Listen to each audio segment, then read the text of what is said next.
आज बात कालसर्प दोष पर, लेकिन इससे पहले देखते हैं कि आचार्य प्रशांत द्वारा कालसर्प के विषय में क्या कहा जा रहा है। मुझे पता चला था कि मुझे कालसर्प दोष है, तो उसके लेके फिर काफ़ी रुद्राभिषेक भी हुए।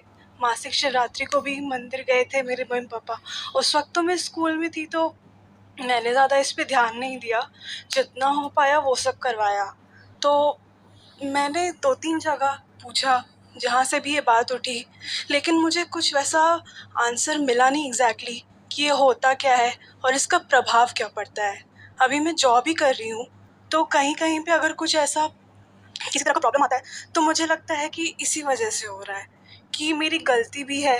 तो मुझे एग्जैक्टली इसका कॉन्सेप्ट समझना है कि ये है क्या, और ये क्या कुछ कर रहा है, कि ये हम जो अपने से कर रहे हैं काम, वो हमारी गलती का वो नतीजा है कि हमें किसी चीज़ में सक्सेस नहीं मिल पा रहा है।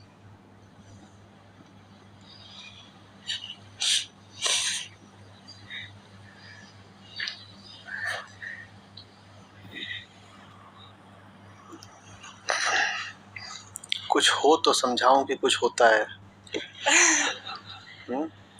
तो क्या होता है? जो चीज़ है ही नहीं उसके बारे में क्या बताऊं कि क्या होता है? आप पूछें ये है, इसके बारे में बताइए क्या है, कौन सी धातु का है, कितने वजन का है, कितना बड़ा है, तो कुछ बताऊं भी। आप कहें ये जो यहाँ पे रखा हुआ ना प्याला, इसके बारे में कुछ बताइएगा। काल प्याला दोष मैं खोज रहा हूँ, है कहाँ पे? कुछ हो तो ना बताऊंगा। बहुत बहुत मतलब ये लोगों से सुना है कि मतलब एक टर्म जैसा हो गया है। हम तो कुछ भी बना लो, उससे क्या हो जाता है? कुछ होना भी तो चाहिए ना। क्या है? मतलब जैसा मैंने पूछा था अपनी मम्मी से, तो उन्होंने बताया था कि किसी पिछले जन्म में तुमने सांप को मारा होगा, तो सॉरी, सांप को मारा होगा, तो इसलिए वो नहीं रहता है, उसका प्रभाव कम हो जाता है, लेकिन वो कभी पूरी तरह से खत्म नहीं होता है। तो ये सारी चीजें, तो ये तो सारे लेवलों को लगना चाहिए, आपको क्यों लग रहा है? आपको क्यों लग रहा है? और सारे किसानों को लगना चाहिए। चूहे उनकी फसल खाते हैं, वो चूहों को मार देते हैं, जब चूहे नहीं रहते तो सांप मर जाते हैं। तो इस देश की 70% जो खेतिहर आबादी है, सबको लगना चाहिए। तो वीडियो में हमने देखा कि आचार्य प्रशांत द्वारा ये कहा जा रहा है कि कालसर्प दोष जैसा कुछ नहीं होता, और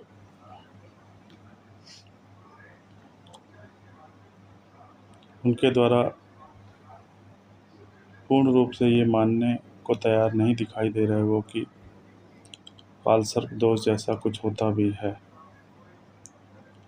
तो वास्तव में आज ये समझने का प्रयास करेंगे कि कालसर्प दोष होता क्या है, और ज्योतिषियों द्वारा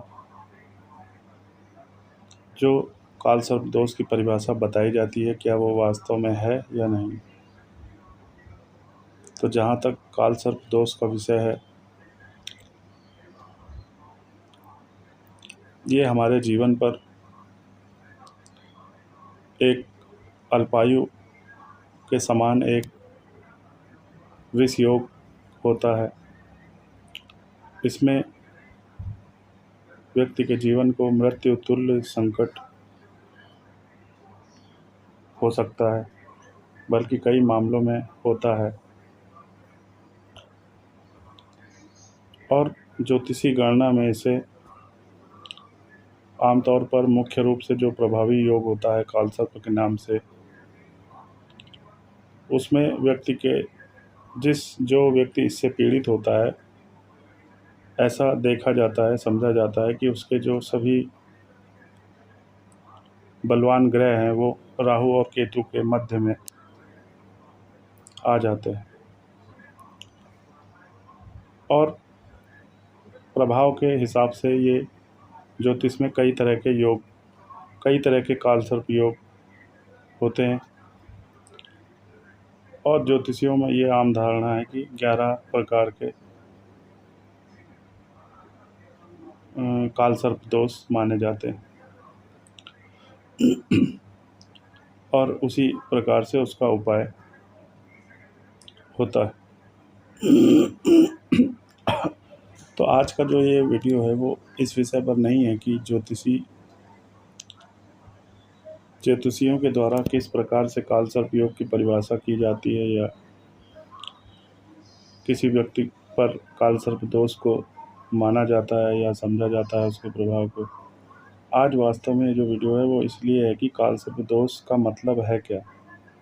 क्या जिस प्रकार से कालसर्प दोष को प्रचारित किया जाता है और इससे डर बना हुआ है वो क्या वास्तव में सांप के ऊपर ये विषयोग प्रभावी होता है।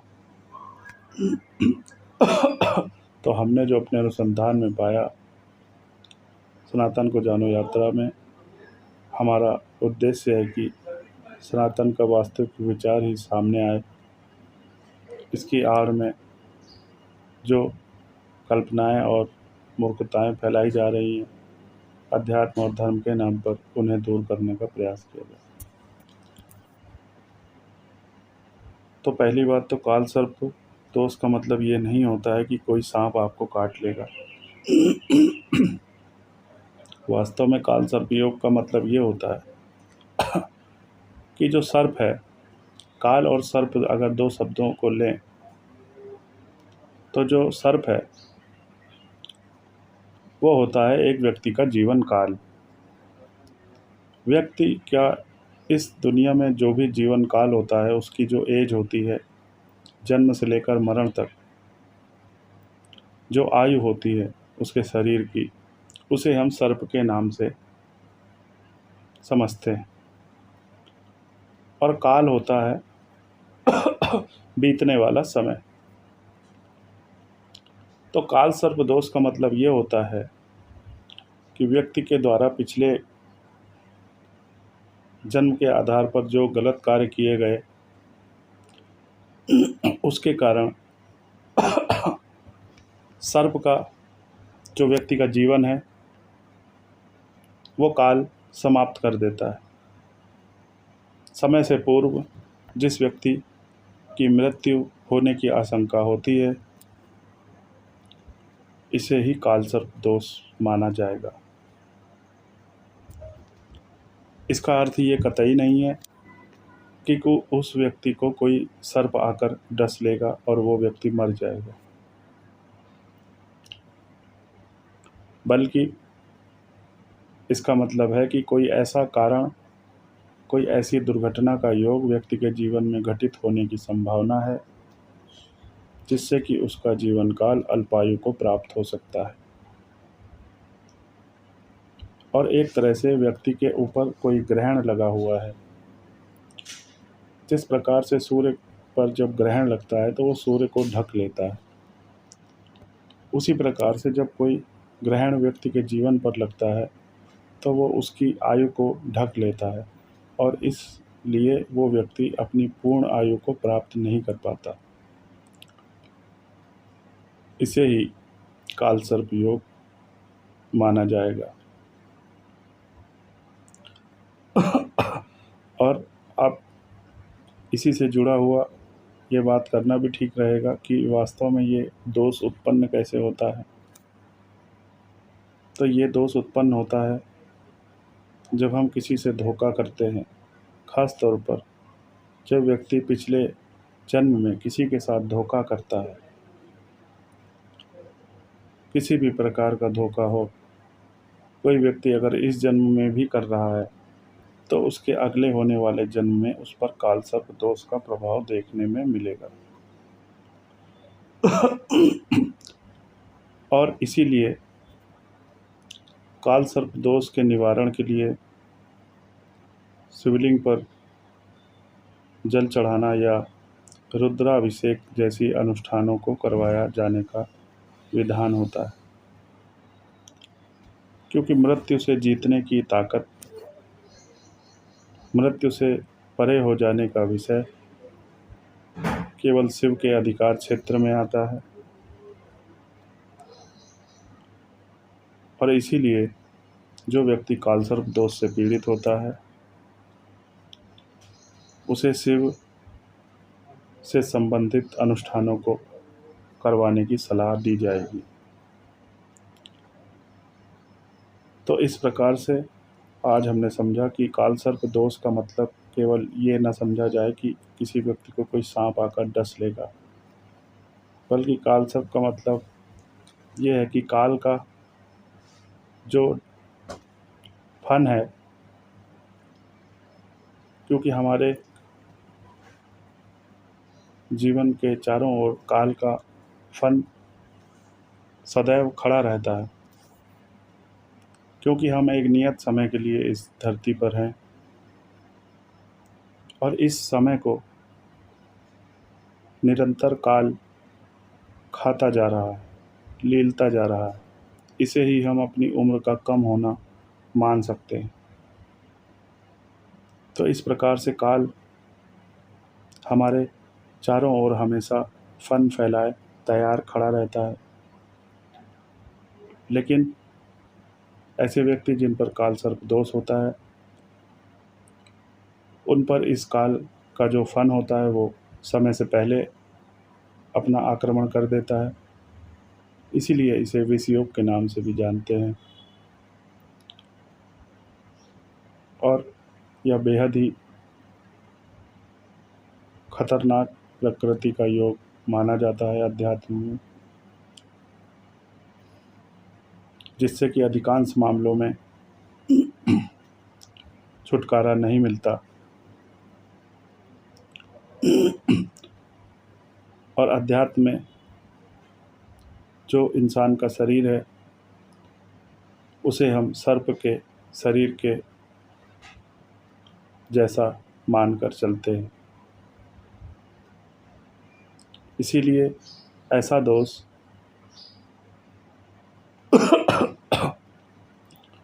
जो हमारे शरीर को अल्पायु की ओर ले जाए